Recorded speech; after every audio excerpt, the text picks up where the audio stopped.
Yan na guys, natanggal na. Yan ang papalitan natin. Yan, yung ibabaw lang ang tinanggal natin para mabilis. Kasi wala naman tagas yung iba eh. Yan o. Yan dito yan.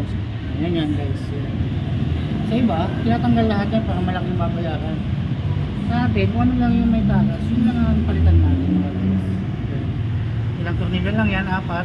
Tatanggalin. Tapos yung ito. Tapos yung ito ang tatanggalin mo dito sa taas. Yan. Isang tornilyo din dyan.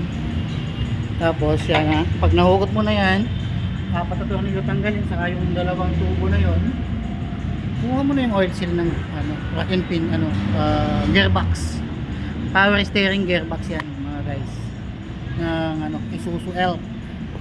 So yan, hintayin natin yung oil seal para palitan na natin yung oil seal nito mga guys. To yan. Tapos balik na natin ulit, okay na naman yan guys. Okay guys, hintayin natin yung oil seal na bago.